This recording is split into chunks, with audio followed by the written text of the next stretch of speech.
morning, Thurgood Marshall, students and faculty. This is Mr. Gilks, principal of Thurgood Marshall, welcoming you back to another week of virtual instruction and welcoming you back to another edition of the AM. Students, this week is looking to be a little warmer than this past week with temperatures rising into the 70s. A few days where we're going to have some showers, but overall pretty pleasant weather for November. But students, as you know, no matter what it looks like outside, the vision of Thurgood Marshall is always bright. That's because the vision of Thurgood Marshall is to work together to unlock potential by creating an atmosphere of academic excellence and a culture of support, belonging, and growth. Before we continue with our broadcast, let's all take a deep breath and pause as we observe our moment of silence.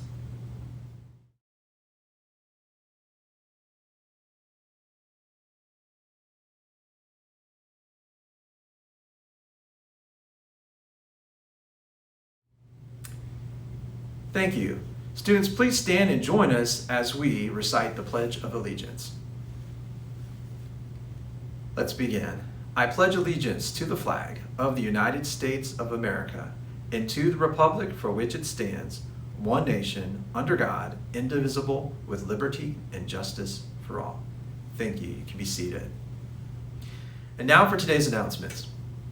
Marshall students, did you know the United States has one of the oldest modern democratic governments? The United States was not the first to have a democracy, though.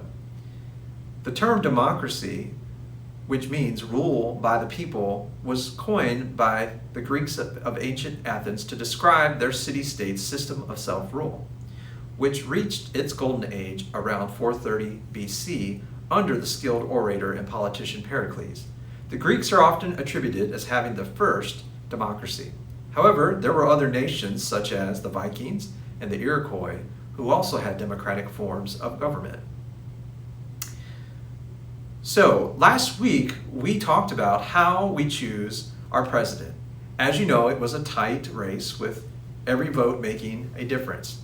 Despite the controversy that occurs when there's a tight election, it was great to see so many people exercising their right to vote.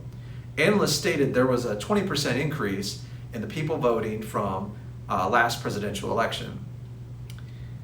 But did you know, even though we have a democratic form of government, voting was not always available to the majority of Americans?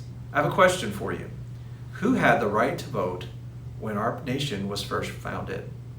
Think about that. Take a moment, think about it as you watch this video.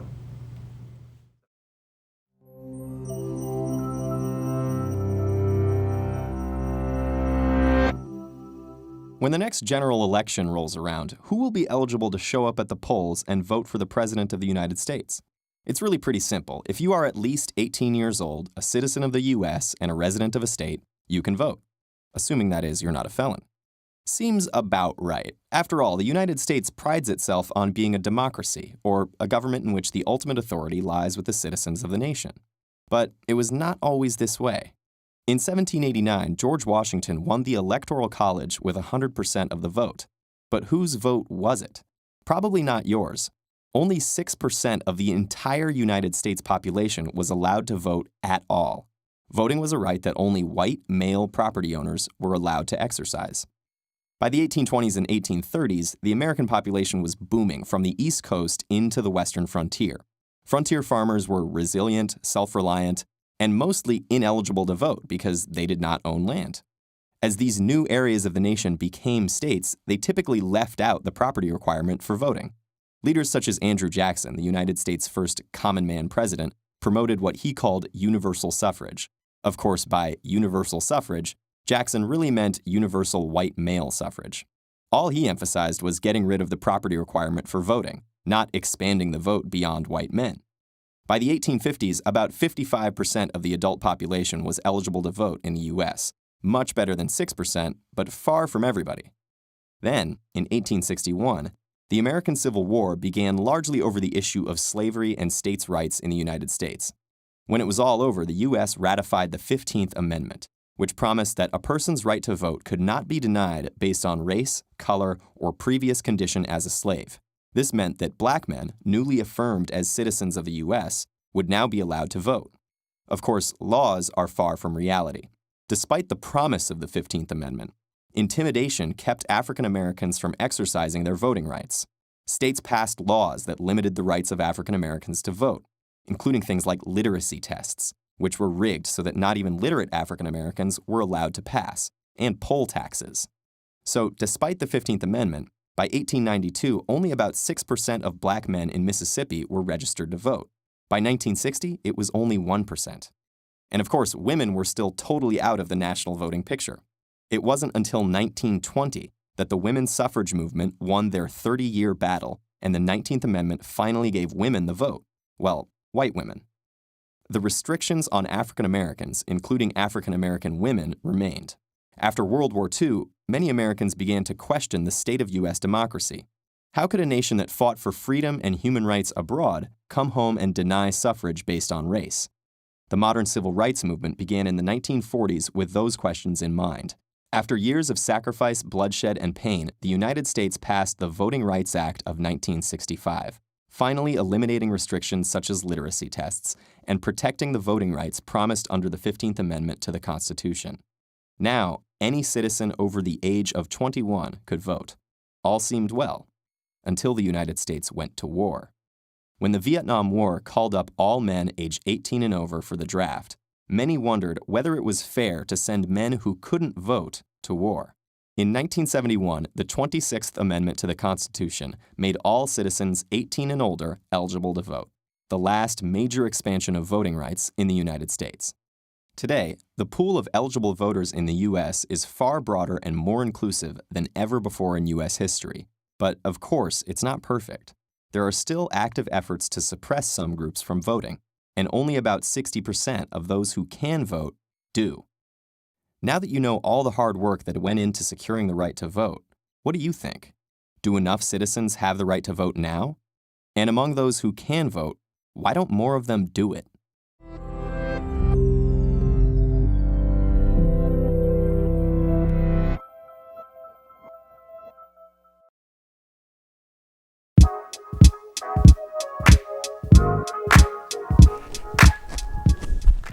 Ooh, man, how y'all doing?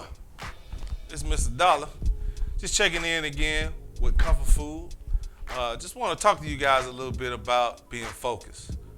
You know, sometimes you can focus on different things, such as, what's going on in your life, what's going on in your world, even something as small as your grades, what your friends got going on. And focus is very important. Depending on what you're focusing on has a lot to do with the outcome of certain things. What you focus on should be something that gives you a positive return. What I mean by that is, a lot of times we focus on our fears. We focus on things that we don't want to happen. What we should be doing is try to alter that focus, change our focus, and focus on things that are positive, things that'll give us a positive return. For example, right now, I'm sure everybody for the past 2 or 3 days, some people haven't been getting sleep, they've been worried, their anxiety level has went from 0 to 100 looking at the election. If you take your focus away from the election, think about focusing on a book that you haven't read in a long time, checking your grades in Schoology, taking a walk in the park because the weather's been nice for the past couple of days. Focus on something different than what the majority is focusing on. That has an impact on your overall mental health, it has an impact on your energy, and it also will bring some peace to what you have been going through for the past couple of months. So, work on your focus. What are you focusing on? Ask yourself that question. What are you focusing on? Focus is very important. Focus on something positive. That's Mr. Dollar. I'll see you again next time. Maybe not next time, but next time, but you get the point. Keep your mask on, be safe, and we'll see you here soon, right here at TMM.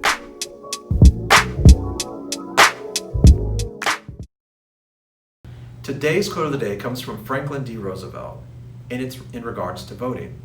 He states, "Nobody will ever deprive the American people of their right to vote except the American people themselves, and the only way they can do this is by not voting."